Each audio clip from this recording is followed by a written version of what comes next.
Ancienne handballeuse professionnelle. J'ai écrit un livre sur la santé physique et mentale chez les sportifs. J'ai fait toute ma carrière de sportif de haut niveau dans le secret de mon handicap. C'est sûr que ça allait me fermer des portes, remettre ma progression en cause. Dis papa, ils font quoi les sportifs quand ils sont pas sur le terrain ? Eh ben croyez-moi, quand votre fils vous pose cette question, ça fait réfléchir. Surtout quand on sait que pas mal d'entre eux jonglent avec un ou plusieurs jobs pour pouvoir joindre les deux bouts. Et j'ai réalisé que beaucoup d'entre nous se posent la même question. C'est pour ça qu'il y a quelques années, j'ai décidé de lancer le podcast Dans les vestiaires pour plonger dans cette double vie. Parce que derrière chaque athlète, il y a une histoire et parfois un autre métier. À peu près au même moment, j'ai rejoint ePlayer, un cabinet de recrutement spécialisé dans les recherches critiques. Alors moi, je suis recruteur tech et avec mon associé, on aide les entreprises à trouver les perles rares, mais on accompagne aussi les entités qui veulent définir ou redéfinir une politique de recrutement.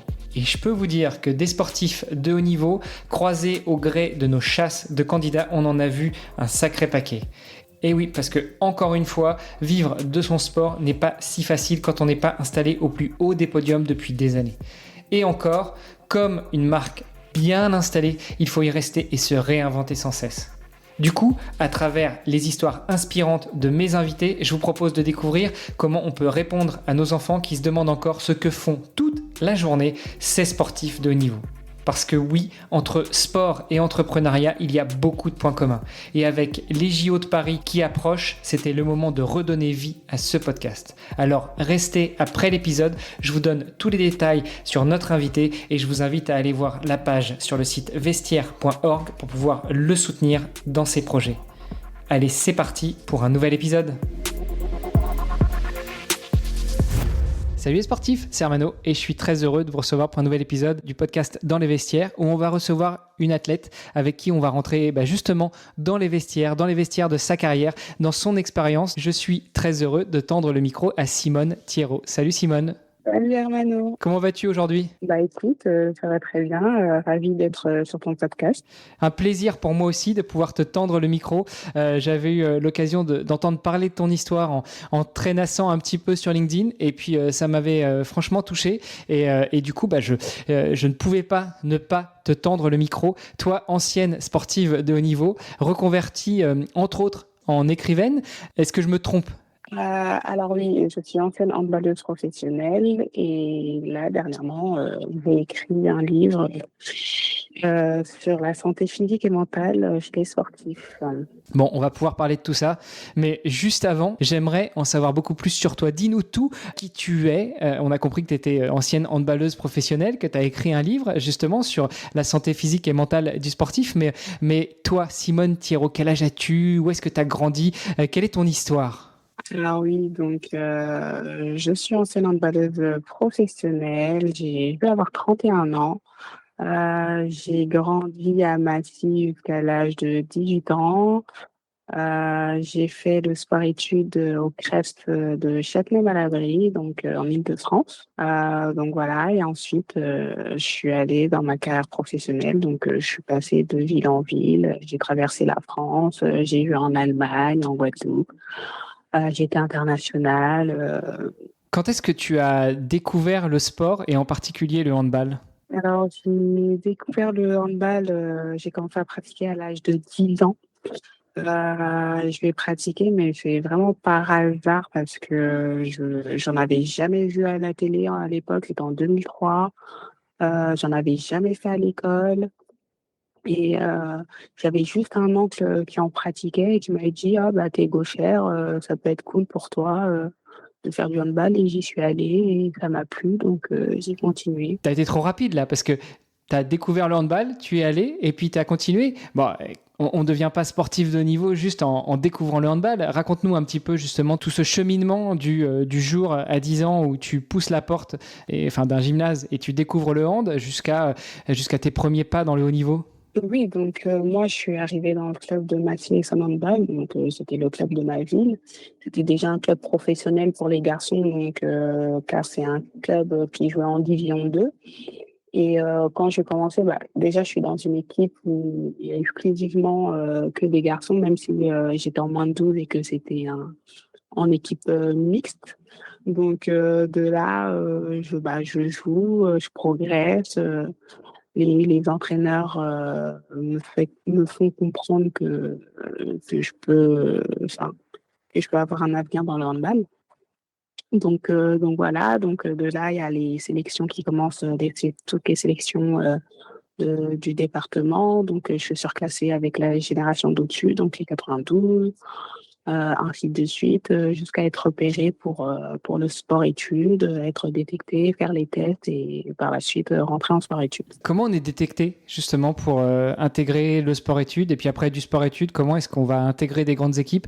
C'est toi qui fais des dossiers de candidature. Comment ça se passe pour les jeunes justement? Oui, en fait, il y a plusieurs manières de rentrer en sport-études. Me concernant, j'ai été repérée en jouant, par rapport au comité, en fait, tout ce qui est sélection, du département, l'entraîneur du pôle espoir, m'a repérée et voilà, il m'a demandé de venir faire les tests. Il y avait 2 journées de tests. Après, il y avait des tests psychologiques, enfin, pas mal d'étapes et voilà, j'ai fait tous ces tests-là, jusqu'à rentrer au sport-études. Mais après, oui, il y a plusieurs étapes. Il y en a qui peuvent, il y a des entraîneurs, par exemple, de clubs qui peuvent parler de leurs joueurs à l'entraîneur du pôle. Il y a plusieurs manières, d'accéder en sport-études. T'as quel âge à ce moment-là quand tu intègres le sport-études? J'ai 14 ans. Je rentre en quatrième. Ça veut dire quoi pour toi, le sport-études à ce moment-là? Est-ce que tu passes en internat? Raconte-nous un petit peu tout ça. Alors le sport-études, c'était en internat, donc j'y étais toute la semaine. Après ça va, j'étais pas trop loin vu que c'était à Châtenay-Malabry et moi j'habite à Nancy, donc c'est vraiment pas loin, mais j'étais quand même à l'internat, donc je voyais pas du tout ma famille. J'y allais le dimanche soir et je rentrais chez moi le vendredi soir, donc voilà, j'allais au collège la journée et le soir, fin d'après-midi, entraînement. Après il y avait entraînement le vendredi matin aussi. Donc voilà, quand on rentre en sport-études, c'est un chamboulement au début, mais après on s'adapte, très vite. Ça fait quoi pour une adolescente de 14 ans d'avoir ce choix à faire, intégrer sport-études? J'imagine que c'est quelque chose qui te faisait vibrer, mais en même temps, tu as aussi, comme tu le dis, l'éloignement avec la famille, même si vous n'étiez pas très loin. Ça représente quoi à cet âge-là? Moi, je ne comprenais pas trop, ce qui m'arrivait à cet âge-là, hein. C'est juste on m'a dit de venir, donc j'ai fait les tests, j'étais prise, donc je me suis dit: «Bah, c'est cool». Donc je me disais pas, forcément, «Oui, c'est mon avenir, qui est en jeu». Non, pour moi, c'était une expérience, je l'ai saisie et j'y suis allée. Quand tu passes au lycée, tu restes en sport-études? Oui, je suis restée 4 ans en sport-études, donc pendant la période du lycée, je suis également en sport-études, donc c'est vrai que quand on rentre, au lycée, c'est encore une autre étape parce qu'il faut mon lycée, il était un peu loin du CREPS, donc il faut se réadapter à tout ça, mais voilà, enfin, je suis restée 4 ans et c'était franchement, 4 ans, magnifiques. Enfin, j'ai adoré cette période-là. 2 ans de collège et 2 ans de lycée. Pour ta dernière année de lycée, tu n'étais plus en sport-études? Tu étais revenu à un rythme classique? Non, je suis pas revenue à un rythme classique. J'ai signé en club, dans un club. J'ai signé dans un club, donc je suis passée dans le monde professionnel. Et ça représente quoi? Ça veut dire quoi, justement, intégrer un club professionnel à 17, 18 ans? Est-ce que c'était un aboutissement? Est-ce que c'était un rêve? En fait, quand on rentre en sport-études et qu'on travaille, tous les jours le handball pendant 4 ans, on ne va pas revenir, après ça, à la maison. Non, on veut signer, dans un club, en centre de formation, un contrat pro. Donc pour moi, oui, c'était un objectif, après le sport-études, d'intégrer un club, oui. Tu y restes combien de temps? Après le sport-études, enfin, déjà, j'étais dans plusieurs clubs pendant que j'étais en sport-études et après, le club où j'y suis allée, où je suis allée juste après le sport-études, je suis restée 2 ans et après, j'ai intégré plusieurs clubs comme ça, tout au long de ma carrière. On peut peut-être commencer déjà à parler de ton livre, parce qu'il y a un sujet central dans ce livre, justement, c'est ta condition d'athlète, de sportive de haut niveau, avec quelques difficultés, pour ainsi dire. Je te laisse nous en dire plus déjà sur le livre en lui-même, sur quel a été le besoin de te livrer, d'écrire. En fait, il faut savoir que c'est assez particulier ma situation parce que j'ai fait toute ma carrière de sportive de haut niveau dans le secret de mon handicap. Donc, je suis en situation de handicap et j'en ai jamais parlé, pendant ma carrière. En fait, à la naissance, j'ai eu un arrachement du plexus brachial, donc le médecin a un peu trop tiré sur le bras droit Donc, ça a cassé le bras tout simplement et j'ai reçu 2 opérations dessus à l'âge de 7 et 8 ans et malgré ça, enfin, en gros, j'ai pas de rotation sur l'extérieur, sur le bras droit. Il y a pas mal de mouvements de la vie quotidienne que je ne peux pas faire et bref, en gros, j'ai gardé cet handicap-là et pendant toute ma carrière, bah, on voyait que j'avais un problème sur le bras ou enfin que j'avais mal au bras, mais j'ai jamais dit explicitement que c'était un handicap. Parce que pour moi, enfin, bon, déjà, je voulais pas d'une étiquette d'être l'handicapé de service. Et en plus de ça, pour moi, j'en étais sûre que ça allait me fermer des portes, remettre ma progression en cause. Donc voilà. Donc voilà, et par rapport au livre, il faut savoir que quand j'ai arrêté le handball, donc j'ai arrêté à l'âge de 25 ans. Et c'est vrai que je suis partie sans faire de communiqué de presse, sans rien expliquer à personne. Et tout le monde me demandait pourquoi j'avais arrêté. Et 2 ans après avoir arrêté le handball, j'ai fait un communiqué de presse qui expliquait bah, ma situation, mon handicap et aujourd'hui tous mes soucis de santé. Et de là, j'ai eu encore plus de questionnements. Les gens, ils voulaient en savoir plus. Donc, de là, bah, j'ai voulu écrire un livre pour tout expliquer parce que c'est vrai qu'on me pose beaucoup de questions, mais les gens, ils n'ont pas le temps d'écouter. Ils veulent qu'on explique tout en 1 minute, en 5 minutes. Moi, pour moi, c'est pas possible de tout expliquer en 5 minutes. Donc, j'ai écrit un livre et maintenant, quand on me pose toutes ces questions, bah, je dis aux gens de lire ce livre-là. Et voilà. Et donc, je réponds bah, aux questions qu'on me pose par rapport à mon handicap, comment j'ai pu faire toute ma carrière avec cet handicap-là. Je réponds aussi sur des questions de salaire. Je réponds sur nos conditions en club. Je réponds à plein de questions qu'on me pose dans la vie de tous les jours. Je te propose, parce que c'est l'essence même de ce podcast, de revenir justement sur tout ça. Bien sûr, nos auditrices et nos auditeurs pourront aller lire ton livre. Je mettrai les liens dans les notes de l'épisode. Mais si ça ne te dérange pas, on va peut-être pouvoir rentrer un petit peu plus dans les détails. Tu parlais de ton handicap déjà. Comment est-ce qu'on fait pour jouer toute sa carrière en cachant ce handicap? Déjà, est-ce que tu peux nous expliquer un petit peu plus physiquement ce que ça représente pour toi? On a compris que ton bras droit avait été cassé à la naissance, mais est-ce qu'on peut rentrer un peu plus dans les détails de ce que ça génère pour toi? Quel est le problème avec ton handicap pour toi dans l'utilisation de ton bras? Alors oui, j'ai caché le mot handicapé surtout. Après, mon handicap, mon problème sur mon bras, il se voyait, hein, tout le monde le voyait. Tout le monde le voyait, donc enfin ça, je peux pas le cacher. Mais après, c'est vrai que les sportifs, comme on a tous mal quelque part, on a tous des problèmes. Il y en a qui ont eu des opérations, ci, ça. Donc les gens, ils veulent pas se dire, oui, elle est handicapée, c'est un handicap. Donc c'était surtout un problème de vocabulaire tout simplement. Le temps qu'on dit pas le mot handicap pour les gens, oui, c'est une blessure comme tout le monde, comme les autres, et puis voilà. Pour toi, ça veut dire que tu pouvais vraiment pas utiliser ton bras? Ça voulait dire que tu pouvais pas attraper une balle avec le bras? Tu pouvais pas bouger le bras? Enfin, ça signifiait quoi ce problème à ton bras? Alors, faut savoir que sur le bras, j'ai j'ai l'arrachement du plexus brachial. Donc, il y a plusieurs mouvements que je ne peux pas faire. Donc, j'ai pas de rotation. Par exemple, sur le bras gauche, j'ai une rotation de 45 degrés. Sur le bras droit, je suis à -5 degrés. Je peux pas tourner la paume de main vers le ciel. Il y a plein de petites choses comme ça que je peux pas faire. En fait, c'est plus dans le quotidien. Après, dans le handball, quand j'étais jeune, hein, quand je jouais en jeune, je voyais vraiment pas ma différence. Je jouais, bah, j'utilisais que mon bras gauche, en fait. Enfin, j'ai beaucoup compensé sur mon côté gauche toute ma vie.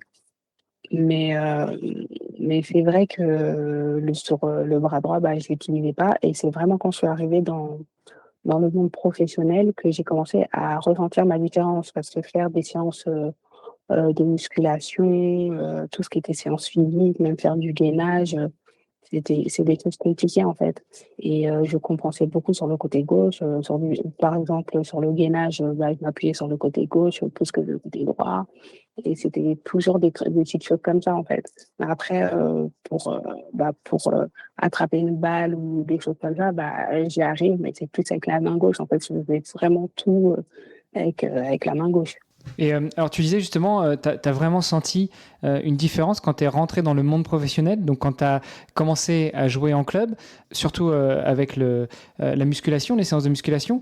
Au niveau du jeu, est-ce que ça devenait plus difficile, plus exigeant? Ça demandait encore plus d'efforts? Euh, non, au niveau du jeu, ouais, peut-être en défense, ça demandait plus d'efforts, surtout quand vu que je suis gauchère et que je joue à droite. Donc, quand on faisait des passages de bras ou des 1 contre 1 sur l'extérieur, là, oui, enfin, vu que je peux pas trop mettre mon bras droit, c'était un peu compliqué. Mais non, c'est vraiment sur les séances de physique, tout ce qui était physique, où c'est vraiment plus compliqué, où je dois vraiment utiliser les deux bras. Alors que quand je joue au hand, je tire de la main gauche, je fais tout du bras gauche et ouais, je sollicite plus mon côté gauche, oui. Et qu'est-ce que ça a généré tout ça justement pour toi en tant que sportif professionnel? Si tu en es venu à écrire un livre justement sur la santé physique et mentale du sportif, j'imagine que ça a eu un certain impact. Ouais. Oui, déjà, quand j'étais jeune, on ne me parlait jamais de mon bras. Quand je suis arrivée dans ce premier club où j'ai signé par la suite, après 2 soirées études, j'ai commencé à avoir beaucoup de questionnements sur mon bras. J'ai eu pas mal de moqueries, pas mal de réflexions tout le temps sur mon bras. Enfin, ouais, pas mal de réflexions, pas mal de moqueries, donc ça joue sur la santé mentale. Et après, par la suite, j'avais cette sensation, j'avais vraiment peur de retourner dans un autre club et me dire que ça va continuer dans un autre club, ces moqueries, tout ça. Donc, mais par la suite, quand je suis allée dans un autre club, donc moi après, par la suite, je suis allée dans le sud-est de la France et là, plus personne ne me parlait de mon bras droit, de ce que j'avais, enfin, personne ne me posait des questions. Donc, je me suis dit, ah, c'est bizarre, ou je me suis dit, peut-être ça se voit moins, ça se voit plus du tout. Donc voilà, de là, on me posait plus de questions, plus de moqueries, plus de réflexion. Mais voilà, mais par la suite, des mois après, des années après, j'ai appris qu'en fait, les moqueries continuaient, mais c'était plus derrière le dos, en fait. Donc c'était encore autre chose. Ça a eu un impact pour toi au niveau peut-être de ta santé mentale aussi. Comment est-ce que tu évolues après dans ta carrière professionnelle? J'ai cru comprendre que sur la fin de ta carrière, tu avais joué en Allemagne et c'est là que les choses avaient commencé à évoluer positivement pour toi? Positivement, non, pas plus que ça. Enfin, ma carrière, on va dire, elle a toujours été plus ou moins pareille. J'ai toujours été pris en charge à travers mes kinés, tout ça. Enfin, j'ai toujours été bien pris en charge. C'est juste que dans mes clubs, à partir du moment où je suis passée professionnelle, donc après mes 18 ans, on m'a jamais vraiment posé la question qu'est-ce que j'avais sur le bras droit, qu'est-ce qui s'est passé, tout simplement. Les entraîneurs, ils m'ont jamais posé la question. Mais quand je suis arrivée en Allemagne, c'est vrai que ça m'a changé qu'une personne du staff vienne me demander, enfin, je vois que tu as un problème sur le bras droit, Simone, qu'est-ce que tu as, tout simplement. On m'a posé la question. Et c'est vrai que quand j'étais en France, dans mes clubs pro, on m'a jamais posé la question. On s'est jamais assis avec moi pour savoir ce que j'avais, comment on pouvait arranger les choses pour les séances de physique, pour la musculation, jamais. Oui, c'est en ça que pour moi, je pensais que ça commençait à prendre une tournure positive parce que le tabou, entre guillemets, tombait. Le staff est venu vers toi, t'as posé la question, vous en avez parlé, vous avez pu ajuster les choses. Et peut-être que c'est aussi ça qui t'a aidé, non pas à prendre conscience, mais à t'ouvrir sur le fait que tu avais un handicap et comme tu disais, tu as toujours masqué ce mot, tu as toujours caché ce mot pendant toute ta carrière, sauf peut-être justement quand tu es arrivé en Allemagne et que le staff a commencé à s'intéresser à toi et à ce problème. Oui, non, mais après, à ce moment-là, enfin, je ne parlais pas non plus du mot handicap, hein. Enfin, j'expliquais ma situation parce qu'on me posait la question. Et aussi, après, de là, on a adapté les séances de musculation, s'il y a des choses que je ne pouvais pas faire, mais aussi, c'est pas, Quand j'étais en Allemagne, j'étais plus sur la fin de ma carrière. Du coup, j'avais 24 ans. Donc, j'avais un CV, je venais de faire un championnat du monde, j'avais joué en D1 en France. Donc, peut-être aussi que c'était beaucoup plus simple pour moi d'en parler comme ça. Alors que si je disais ça quand j'avais 18 ans, il fallait parler de club en club, à dire oui, Timone, elle est handicapée, ou la prenez pas, ceci, cela, elle pourrait pas faire ci ou ça comme exercice, enfin voilà quoi. Et tu disais aussi que dans ton livre, tu abordes le sujet notamment du salaire. Dans ce podcast, mon objectif, c'est de donner la parole aux sportifs et sportifs de haut niveau pour savoir justement comment est-ce qu'on finance sa carrière. Toi, en tant que joueuse, comment est-ce que tu finançais ta carrière? Comment est-ce que tu vivais au quotidien? Il faut savoir que le handball, c'est un sport professionnel. Donc, normalement, quand on a un contrat, voilà, on est payé, voilà, c'est professionnel. Après, c'est pas des sommes astronomiques, hein. Moi, je sais que, vu que j'ai toujours été étudiante en faisant du handball, j'avais ma bourse. Et vu que en plus j'habitais loin de chez ma mère, de chez mes parents, donc j'avais un échelon en plus, donc ça m'aidait beaucoup. Mais voilà, enfin, quand on est pro, ça tourne aux alentours du SMIC, même parfois ils te donnent un contrat en temps partiel. Donc, euh, donc voilà, enfin, c'est le handball féminin. C'est pas des salaires astronomiques. Donc j'ai toujours été étudiante, donc j'ai jamais travaillé à côté. J'avais ma bourse, donc ça complétait un peu. Mais moi, j'ai des copines qui sont pros et qui faisaient des petits boulots à côté. J'ai une copine qui faisait du ménage. J'ai une autre copine qui faisait de la livraison pour un fast-food. Donc voilà. Et c'est bien justement ce que je dénonce d'une certaine manière dans le podcast, c'est que être sportif de haut niveau et parfois sportif professionnel, c'est vraiment vivre de et par sa passion, mais c'est pas ça qui te rend riche. Et il y a très peu d'élus, surtout en France. Oui, voilà. Enfin, c'est ce que j'explique aussi dans mon livre. Les gens, ils parlent des sportifs de haut niveau, ils pensent tous qu'on est riche, ils pensent tous qu'on est des privilégiés, ils pensent tous qu'on vit bien. Il y en a qui font l'amalgame avec les grands footballeurs. Enfin, faut comprendre que le sport, c'est comme les comédiens. Il y en a un peu qui touchent très, très, très, très bien leur vie, et il y en a beaucoup en dessous qui touchent pas forcément bien leur vie. Malheureusement. Et heureusement qu'il y a des gens comme toi qui sont là aussi pour en parler, pour témoigner, pour que on se rende compte que être sportif de haut niveau, ça ne veut pas dire rouler sur l'or, et ça veut surtout dire beaucoup de travail, beaucoup d'abnégation pour vivre de sa passion. C'est ça. Où est-ce qu'on peut justement retrouver ton livre si on veut en savoir plus, si on veut te soutenir aussi, que ce soit avec des petits messages ou autre? Alors oui, le livre L'image du sportif parfait se trouve exclusivement sur Amazon. Ensuite, vous pouvez commenter directement sur Amazon, mettre un avis, ou sinon me joindre sur les réseaux sociaux, sur LinkedIn, donc c'est Simone Thierrot. Sur Instagram, c'est SYSI-Thierrot.